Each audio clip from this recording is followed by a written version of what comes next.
And we are live. Hello, guys. Welcome to Jason Hebert Live. We have another missing persons interview for you. If you are not familiar with the channel, we interview the families of either missing persons and or unsolved crimes to help bring awareness to them, help bring closure, and in most cases, try to hopefully help bring the missing home.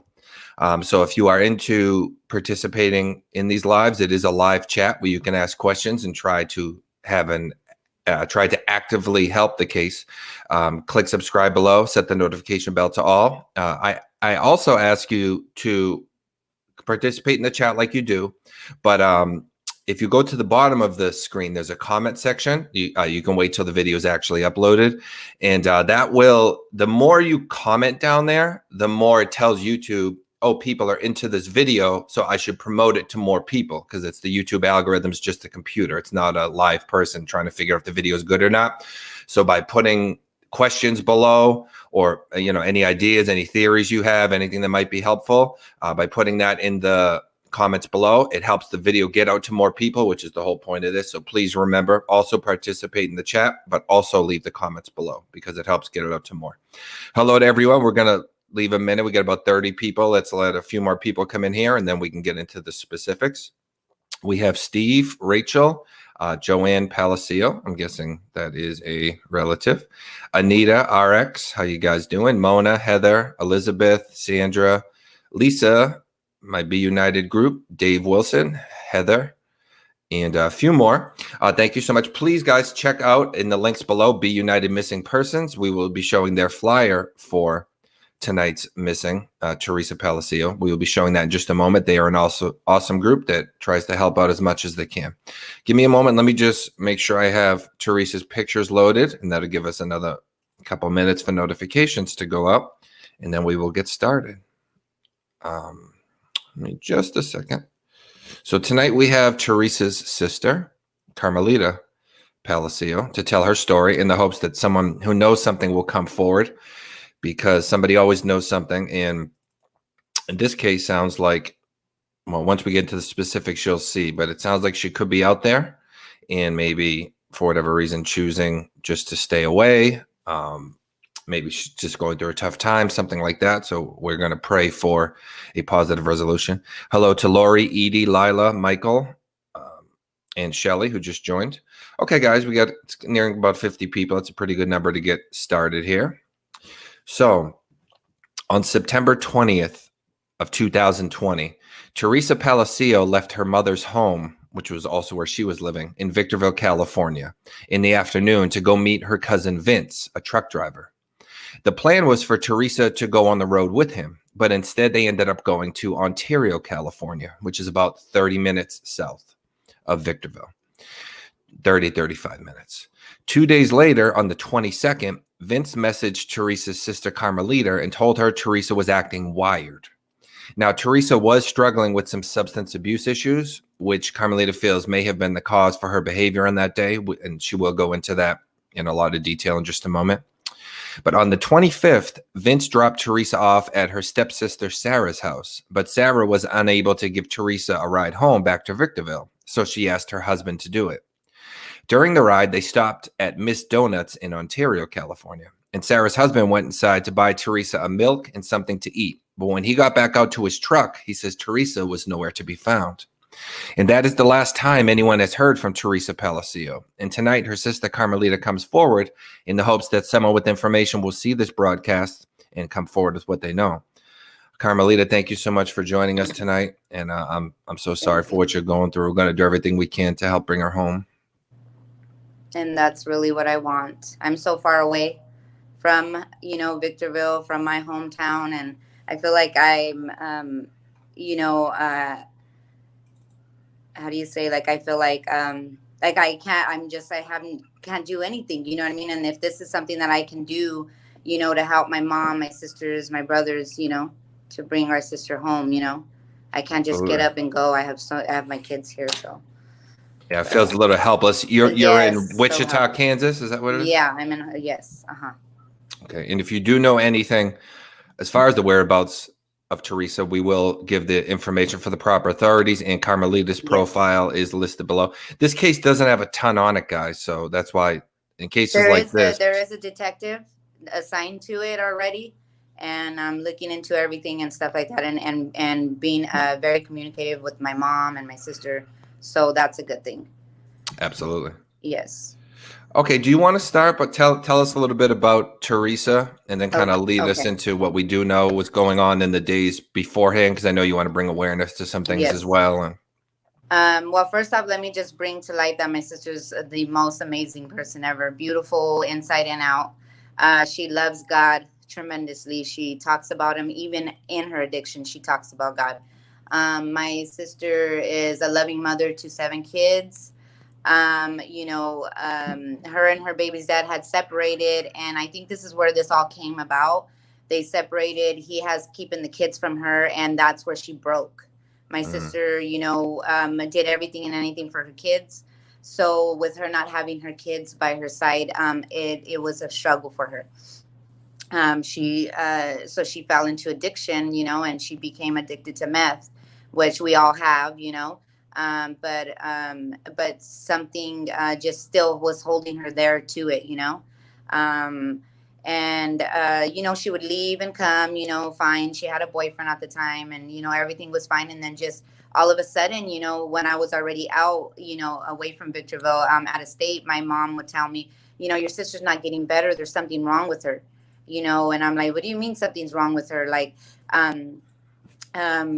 she's like, I think it's more like the drug has gotten to her brain, because she's more mental now. Like it's getting serious. She's, doing weird things, she'll make a mess and do these crazy stuff. So then, so then it came to, she ended up in a couple of times in a mental, hospital.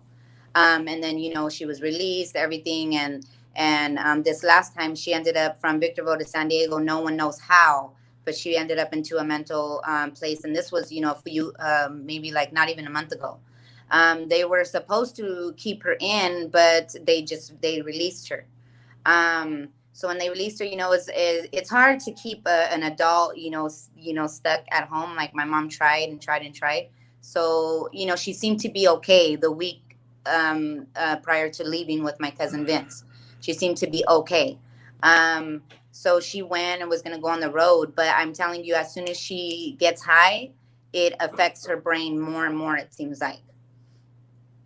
So up until then, and I mean, that's really what had happened. I want to say she must have gotten high again and, just started acting weird. She starts doing stuff like, eating out of the trash can, like doing things extreme, nothing my sister would ever do in my life. I can't believe it to this day. Walking around with no shoes. I have friends tell me, man, I seen her without no shoes. And then I had to give her a pair. And then I seen her the next day and she had no shoes again. So you can tell, right? This is something mental. It's not just, anything, Absolutely. Yeah. I think that that's pretty common when people experiment with that. It makes them do a lot of things that they never would. So the original plan was to go on like a long haul trucking kind of thing? Yeah, just to go, because my brother has gone with my cousin, people can go with, and he was going to take good care of her. And I believe that he was. But she can act out. And, you know what I mean? I guess she was acting crazy and he just couldn't, handle it. He said he couldn't handle her. And so he went to take her to my stepsister, which, when he went and took her to my stepsister, because I called and my sister was already gone for 3 days. And then when I talked to my sister, I said, I'm trying to get a hold of my sister, calling her phone. She's not answering. Vince is not answering. What's going on? Because you see them. And so she was like, well, and that's when she told me the whole story. And I'm like, and why didn't you guys call? Like, why didn't you guys call my mom? I told Vince, take her home. I kept telling him, take her home to my mom. She's not in her right mind. She's not in her right mind to go on a truck drive with you, But nobody listened. And that's what's so frustrating, because how do you let your husband that don't even know my sister take my sister and then supposedly take her home, but then she ends up, God knows where now. And I just want to be clear, everything we talk about here, guys, we make no hard accusations on the show. Everything's alleged. It's just, We're all just trying to piece things together. There are no accusations, either by myself or Carmelita, or anyone that comes on. Okay, so since he decided to take her to Ontario, it must have been instantly he recognized, okay, she's on something or something's going on, because it's only like 30 minutes. So he must have noticed it right away. And for anyone not familiar with the area, people in Victorville, Victorville's like up on a mountain, and they call it going down the hill, and it goes to Ontario. That's like the route everyone takes to get out. So my guess is he had started driving, planning to, and then said, okay, I can't do this, and dropped her off there. But my question is, he was with her for a couple of days. And right. He says, he was like, all right, just let, it's okay. Everything, I'm going to take care of her. Don't worry about it. I can handle this. And I'm like, okay. And then that's when a couple of days later, he couldn't really. So he leaves her with her stepsister, your stepsister. Is she still acting out throughout that whole time she's with the stepsister, or has she calmed down? So my stepsister, her story was, she was here. She was, she would, go in and out of a sleep. She would wake up and look at me like, where the hell am I? And then she would go to sleep again, and then wake up, and then, get high real quick. And then, and then she started eating out of her trash can, and she was like, what are you doing? I can make you something to eat. Why are you doing that? And then, I guess, my sister's husband had pulled up in his truck, and he's also a truck driver. So he pulled up, and my sister and her went out there, and that my sister just got into the truck, that my sister Teresa did. And that my stepsister's like, what are you doing? You don't even know him. Like, like, you know him? Like, at first she's thinking, you guys know each other? Like, how are you just getting in his truck, But then my stepsister's like, maybe she thought it was Vince's, and so she just got in there, Yeah. So she got in there, and that she said she just, put her head down and was crying, and like, I just want to go home. I just want to go home. So then, okay, you just want to go home. But my stepsister, her daughter was, sick at the time, and she didn't have her car, so she couldn't take her herself. So, so then she told her husband, well, can you give her a ride? And he said, yeah, I can give her a ride. So there he goes to give her a ride. And then, my cousin's husband didn't even go home to her until the next day. So that's when he had supposedly, went to the donut shop, got her milk and stuff. And then that's when she was gone, he says. Okay. And this is your cousin, I believe, Joanne Palacio. She says, is there a way to track her phone? Have you guys looked into any of that? We have her phone. It was in my cousin Vince's car, and he gave us all her belongings, and her phone is with my sister Melissa now. So she doesn't even have a phone. She has no phone, no clothes, no nothing. Since she lived with your mother, have you tried going to her house to see if you can access her, like, Facebook Messenger or something, to see if she's been able to log in? Yeah, my sister has access of it all, my sister Melissa, because she has her phone and her Facebook's logged in. Oh, right. Yeah. Okay, so she hasn't been on whatsoever. No, not at all. Was she the type of person constantly on social media in her phone, or is it normal that when she'd go through like an episode, she would just kind of disappear? And actually, we have a question similar to that, so I'll kind of combine that. No one has this name asked, has she ever disappeared before? So I'll combine that with the, did she ever do stuff like this? Okay, so the last time where we were like, where is she? We hadn't heard nothing from her, is when she ended up in the San Diego mental place. About a month ago. So, yeah. So we, our first thing was, okay, let's call every jail, let's call every mental facility, let's call every hospital. And so when we called and nothing, then that's where we're like, okay, this is not normal, especially without your phone. She had her belongings in my stepsister's husband's truck, left those, and she did, I just don't get it. Okay. Yeah, you would think she would try to come back for something if she. And my stepsister said she was so adamant about getting her stuff. She wanted her stuff from my cousin Vince. She wanted it. She wanted it. So, someone's asking another question, huh? Yeah, sorry. I just put him on screen to kind of get ready for him. Yeah, so Shelly Schwartz asked, who left her? Who is he? So you said it's your stepsister's husband. Do you want to go into any? I don't want to put a name out there, you know what I mean? Because there is an investigation going on. So I'm not going to put a name out there, but yeah. Okay. So, and you're not, I know that you said your sister Teresa didn't really know him. Do you know him very well? No, I never knew. I mean, I seen a picture of him just from Facebook, but I don't know him at all. Like me and my stepsister, we come in and out of each other's life. We all, like, we'll see her one day out of, 3 years, so. Okay. So despite him being family by marriage, these aren't people you know well. No. Mm-mm. Okay. 1 second. So Elizabeth Gibbs asks, where was her last location? Elizabeth is from the area, and I know her well. So her last location was the donut shop, as far as you know? In Ontario, yeah, Miss Donuts, off of Vineyard. Vineyard and Fourth, did it say? Yes, Fourth and Vineyard, yes. I'm familiar with Fourth Ave, actually. So yeah, I know the area well. I know, and that's Okay. the thing. We know so many people, like so many people. I have people out in Ontario, like now, looking for her. You know, going to all the spots, going to all the motels, everything. You know what I mean? Okay. And you said, so Watcher on the Wall asked about if you've checked jail shelters. You said you have, as well as mental hospitals, anything like that, right? Yes. Is she in NamUs or any of the places that would ping you automatically if she's found? I know a couple of places you can put her, and if she's ever arrested, put somewhere, it'll instantly like notify you. Well, I'm sure that that's what my mom and my sister are in the works of. Like they are, yeah. With the detective has been telling them like all these different resources as well. Okay, and I think this is your brother Ruben. He said to let you know he's watching live from Barstow, and he's in disbelief. Yes, that's my brother. Absolutely, and I know I not only have a lot of viewers from the area, but I have a lot of friends from the area because I worked in Victorville. So I'll get this out to everyone I can in the area. And as you know, people in Victorville, they're always in the Ontario area. That's like two areas they go constantly. So I'm hoping someone will have seen her, or particularly. It sounds like it's possible she could even be homeless right now or wandering the streets or something like that. So I'm praying somebody will recognize her. So please keep that in mind. And we're not saying that's definitely where she is. We don't know if she's with a friend or what she's doing, but keep that in mind. And the thing is, you know, yes, we know a lot of people, but do we know people like that in Ontario? No, we don't. We don't know people like it's all about Victorville area. I think we would feel more comfortable if she was like somewhere in Victorville, but like nobody has seen her in Victorville, and we don't know nobody in Ontario like that. Close enough, you know, to be like her. Maybe she's at someone's house. No. Right. No friends, nothing like that. Yeah. Okay. And she didn't, because your stepsister lives there, she hadn't met anyone at the time she was there, any of your stepsister's friends that would have been helping her hide out or something, right? Okay. No. All right.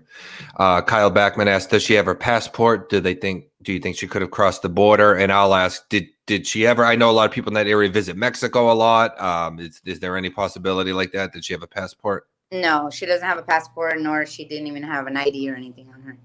Okay. Edward Miranda asked, how long has it been since she disappeared? It was September, is it 25th or 26th? 26th is the last known time, yeah. Yeah, Rachel said the 20th. The 20th is when she had met Vince to go. Yeah. So and we were in contact. Like I was actually talking to her those first few days, and you know, every chance I got, like, are you okay? Everything okay? And you know, she would call me. She would call me crying sometimes. I love you, sister. I love you too. And you know, or text me that she loves me and stuff like that. And then they just stopped. Okay. We already kind of went over social media, but Sandra Miller asked if you've looked into any bank accounts or anything. Did she have a bank account? No, okay. She didn't have a bank account. I thought that might be the case, but yeah. Sarah Vale comments, I wonder why your stepsister's husband didn't return until the next day. I'm wondering the same thing. That's a little odd, but yeah. Okay. So, but guys, there is an active investigation for everyone. No, not singling anyone out, of course, but just so you know that police are looking into everyone who could have been around her in that time period. Mona says she may be confused or disoriented, not remembering anything, and that is what we're hoping, Mona, because of her recent struggles. It does happen with people who experiment with stuff like that, where they can go into. I don't want to act like an expert and use the wrong terminology here, but I guess it would be called like a temporary psychosis or something along those lines. Yeah. So that's what we're hoping is the case.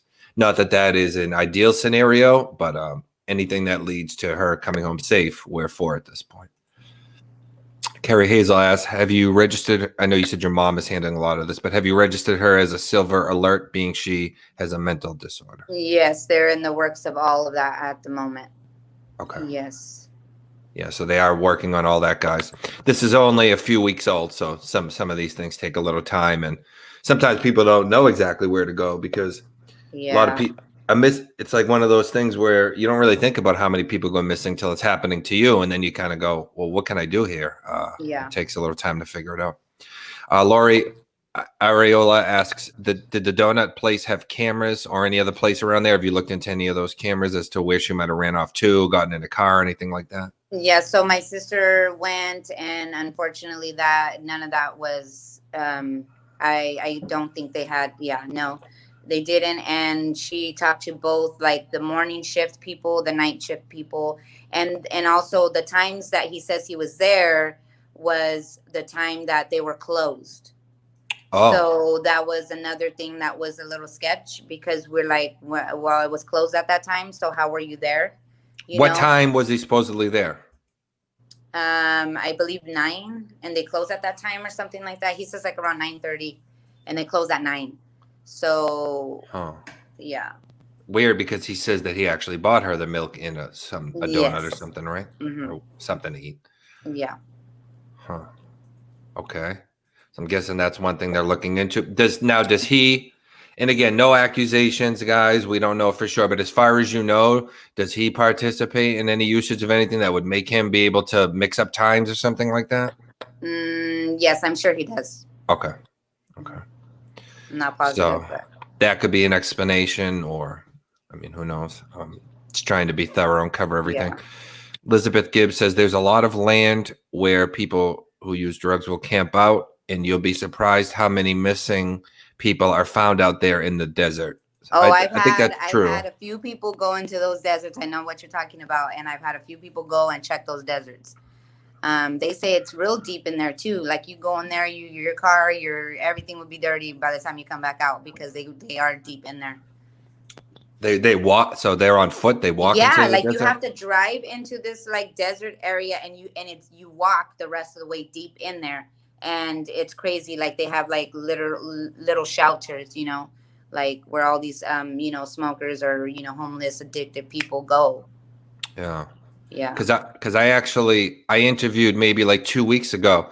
It was a woman from I forget if she was from Ontario, but her brother, I think she was from Ontario, and her brother had recently gone homeless. Vincent Matus was his name. It's same thing, same area, and we were looking in those camps. Not me physically, because I'm in Boston. Yeah.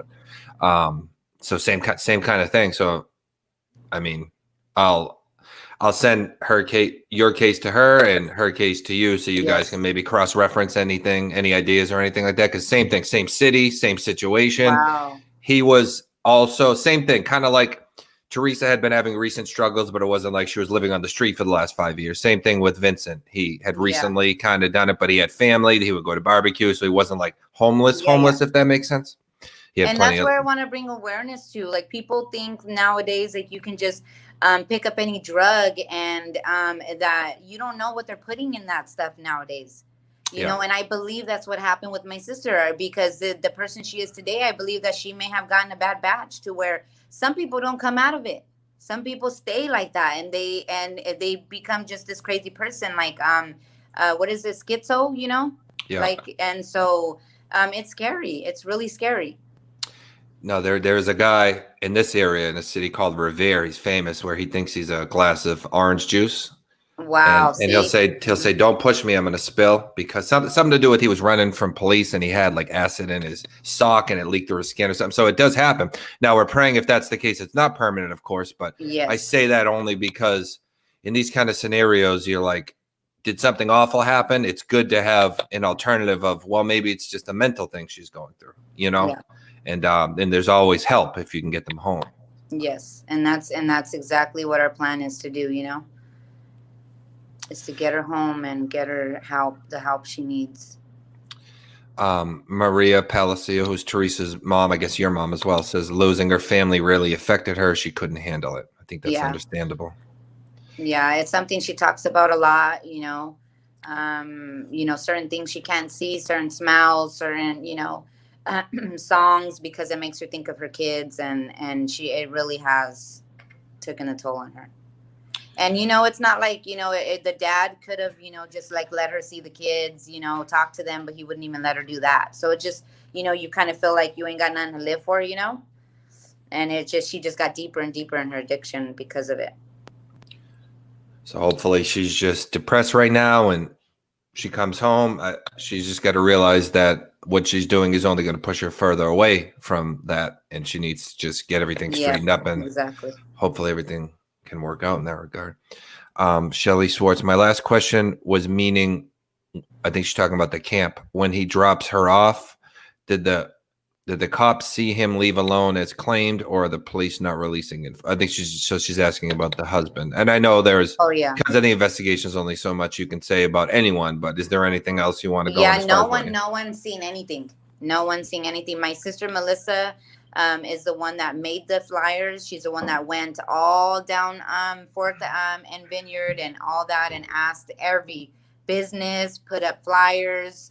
So yeah. Be United Missing Persons. Check them out, guys. Link in the description. They say 600,000 people go missing each year in the U.S. I think that's in response to what I said earlier. But yeah, you never realize. When I started doing this, I planned on it being like a weekly show. Right. And I was thinking, if I can get someone once a week, I'll try to help broadcast their story and get the word. I never thought so many would come to me that I'd be doing it nightly like I am now. It's kind of a shame. It's a shame that I have so much to do, but I enjoyed trying to help best as I can anyway. So Rachel Newman, I think she's in the same area as me. She says, I've heard of him and I'm in Quincy. I think she means the orange juice guy. Yeah, he's kind of famous around here, Rachel. So Watcher on the Wall says meth absolutely does do that and causes hallucinations. And yeah, we're hoping that's what it is. Mm-hmm. Joanne Palacio, what about, you said you checked hospitals. Have you looked for any Jane Doe since she didn't have identification? Could be that maybe she just doesn't know her name. Have you looked into anything like that? Yes. And the last time she didn't know my mom's number or anything, but she, because my mom goes to a church since we were 1 year. I was 1 year old since my mom's been going to that same church, and it's a Christian church out in Victorville. So Teresa told that hospital, well, one way you can get a hold of my mom is by contacting that church, and she obviously knew the name and the pastor and pastor's wife, so they are the ones that were contacted first to let my mom know that she was in San Diego. Okay. The pastor's doesn't happen to be named Yolanda, does she? No. My friend I used to work with at Verizon is a pastor in Victor. That's why I'm asking. Oh, okay, yeah. So that would have been cool. I could. You would be like, wow, that's really what a coincidence. Yeah. Yeah, and I still will. But I was thinking I could even message her to keep an eye out, because I think it's either Victorville or Hesperia. She's a pastor. It's one or the other. Watcher on the Wall asks, did he legally remove the kids? Is that why she was it a legal thing, or just no, it wasn't even legally. No. Okay. Like, I know she could have went and she could have, done a lot more in order to get them, but no, it wasn't legally. She would go to his doorstep on many occasions, but you can't just do that. I would tell you can't do that. You got to do it the right way. Okay, we have Sonia. I guess this is your sister, or Teresa's sister. Yes, please. That's one of my sisters. Okay. How many of you guys are there? You said there's Melissa. Okay, so it's 8 of us. Oh, wow. My mom had 8 children, yeah. So Teresa is the baby of the family. My mom had 3 boys and 5 girls. So big family, guys. A lot of people that care and want to help bring her home. So please share it. Just like Sonia says, she says, this is Sonia, Teresa's sister. Please, everyone that is watching this, share with your friends and family. We're all worried. She is loved and missed dearly. So please do. Yes. Be United Missing Person says you're a very good spokesperson for your sister. I pray she will come home very soon. And you're doing amazing. Absolutely. Thank you. And I feel like that's really, if this is all that I can do, I was like, what can I do? What can I do? I'm like every day at work stressed out. I'm crying 1 minute and, wanting to go back to Victorville, go home 1 minute. And, I know that I started a new life out here, but this is really taking a toll on all of us, And so I kind of wanted to just get up and go, like, let me take a little vacation and go and look for my sister myself, Although I know there's plenty and a lot of people out there looking, for my sister. Yeah, there's probably no replacement for physically going around, but I think you're doing the next best thing here. I mean, this could even reach way more people doing it this way. Yeah. And I'll do everything. I put it everywhere I can. I'm constantly getting my Facebook account like suspended and blocked because I put it in hundreds of places. So I do everything I can. Yeah. Dave Wilson excuse me, of Be United asks, sorry to ask this, but with her mental issue and drug use, does she receive SSI or Social Security? And if so, have you checked if any of her checks have been cashed? Unfortunately, she does not. No, she doesn't get anything like that. Okay. And a couple of people asking, since you've checked the cameras at the donut shop, has anyone kind of formed a radius a couple miles out and checked other buildings or stuff just to see if I know she ran that in the direction? detectives are investigating all of that, that part, as you know, far. But you know, my sister has been to all the even hotels, motels around there, and everything. Okay, so they are on that, guys. Yeah. So, and sorry, sometimes sometimes there are similar questions. I try to It's get okay. everyone's question answered. You know, That's fine. some people join later and stuff. Mona says drugs hit some people harder than others, especially when there are underlying mental health issues. That's very true. Yep, and that's true because you know, I know that my sister, when she was in San Diego, the hospital, they had said that she was having problems with her thyroid, and with that, it was affecting when she would use. It was affecting you know, her brain as well, which I don't know how that worked. I didn't look into that, but they did tell my mom that. Thyroid, that's what regulates your weight. Is that thyroid? I think Yeah, so. that type, I guess. Yeah. Okay. Yeah, that's I would imagine pretty much anything can probably affect mental things. Okay, so we'll give a few minutes I got most of the questions so far in the chat. So we'll give a couple minutes for those to build up. This is something I always do, and I always try to give a little warning because it is usually if someone gets like emotional or upset, this is usually where it happens. So just to prepare you for a moment, but I feel like it's probably the most important part of the interview. Would you like to speak directly to her if she's out there? Yes. And get a message to her? Okay. Sister, we all love you so much. We're praying for you. We're praying that you return safely. There's not a night that goes by that I don't think about you. I can't even function. None of us can. Can you imagine how mom feels? I just want you to come home. I want you to get better. I'll do anything in life to get you the help that you need. We all love you and we're all rooting for you. We want you to do better. Look at me. I was in your shoes not too long ago, sister, and I did it. I did it. I didn't let the devil win. Don't let him win. Come home.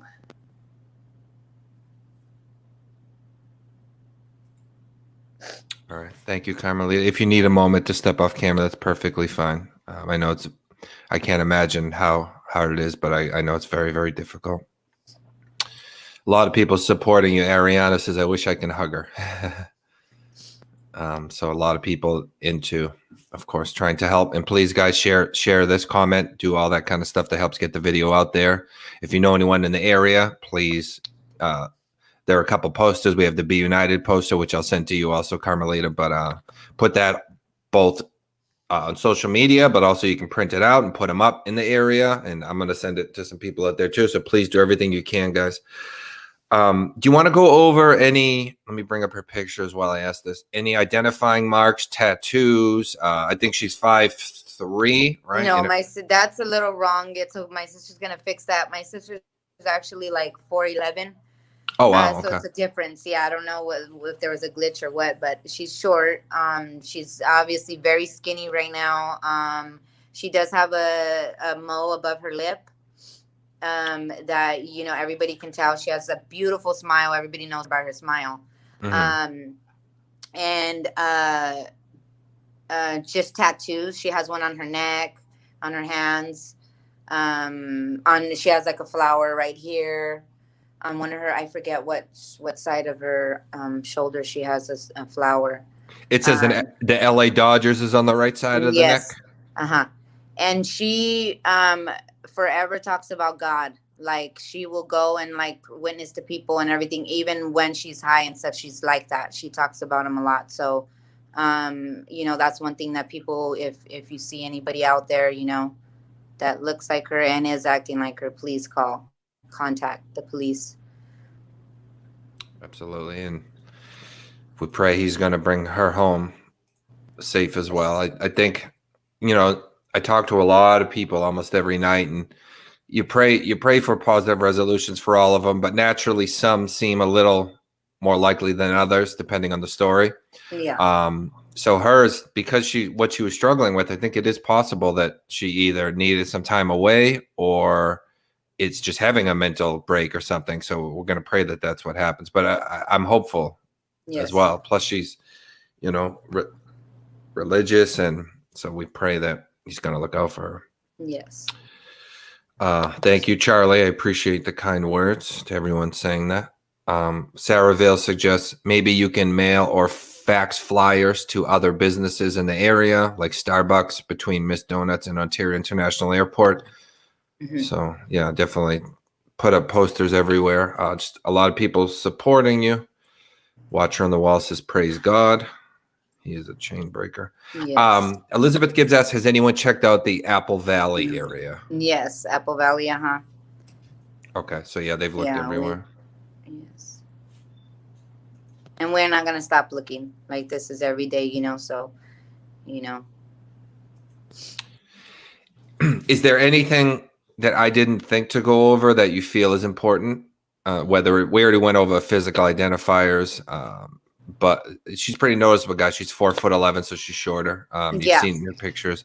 Is there anything like habits, behavior, places she might visit? Is there a certain like clothing shop or coffee shop or something that? No, that's just what she's been doing now lately is like what usually like ends up with no shoes and stuff. And like I said, like she will go up to anybody. She will go into anybody's car. Out of the ordinary type of things. Yes. So that's my thing. If I was dealing, like I said, and I'm going to say it again, if I was dealing with like me when I was, 4 years ago on drugs, and I would just wanted to be out there and do my thing. If she was in my shoes, like how I was then I wouldn't I would say, you know what, she's just doing her thing, whatever, leave her alone. But she's not, she's mental. She's doing things out of the ordinary. And so I feel that somebody can take advantage of my sister, by the way she acts, Right. So yeah, that's where I just want to bring that up again. And I'm guessing, so the behavior started with the usage, right? She didn't do like run into people's cars and stuff before that. That's solely because of her experimenting with stuff. Yes, that was definitely not her. You know how this whole COVID-19 thing hit? I had messed around with her one time and I told her, you're the one that brought this all up, because that's how she was. She was a very neat freak. I mean, she didn't, she was such an OCD type of person. So the person she is now, you would never imagine. Like, no, that's not her, Right. So Shelly asks, have you talked to anyone who might have sold her the substances? Anybody that may have sold her, I don't know who may have sold her. Because she wasn't in Victorville the last, she was in Ontario. So I'm not sure like who she got it from out there. I'm sure it was the people that were last with her, but I don't know. Did you look, because your sister has her phone, right? Maybe you guys could look and see if anyone is labeled like Billy Meth or whatever, maybe something like that. And because I mean, if she does have that issue, I know one of my sisters told me that she had Teresa would tell her she would get it from random people. Like she would just, hey, you got some, and would just, get it from anybody. So she didn't have like a consistent dealer. She would just walk around. No.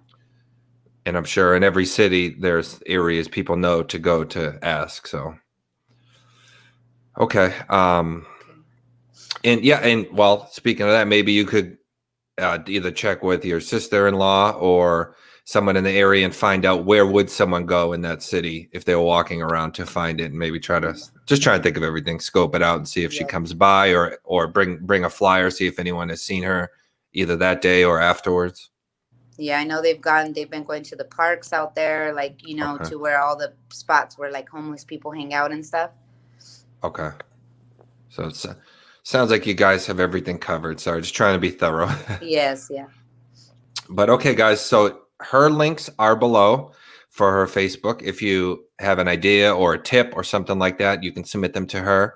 The best place is always the family or the authorities. But my information, I always put it below too. I always say it doesn't make sense to just send it to me instead of the family or the authorities. That's not the best idea. But for whatever reason, if you do send something to me, by all means, I'll pass it along to Carmelita or any of the family members. If you want to contact the authorities, you would contact the Ontario, California Police. Their phone number is 909-395-2001. And you can also submit tips to Be United. It's a group that makes flyers. They're awesome. They help pass information along. So wherever you would like to send it, guys, but it's always recommended the family and the authorities. All right, Carmelita, thank you so much for coming. Is there anything else that you wanted to? No, that's it. Thank you, Jason. You have a good night. All right, you too, Carmelita. You did amazing. Thank you so much. And thank you to everyone in the chat. And try to help bring her home, guys. Get the word out there for us. Thank you. All right. Have a great night. And we'll see you tomorrow, guys, on another episode. We have another case for Charles Horvath. We will do that tomorrow. Thank you so much to everyone else. And thank you to Carmelita for doing an amazing job tonight. All right, guys. Repeating myself here. Have a good night. Please comment below, not just in the chat, but the comments tells YouTube that you're into the video. So it helps them push it out to more people so that more people see this. And you never know what set of eyes is going to be the one that knows something. So please help out. And I really need to shave. All right, guys, have a great night. Thank you.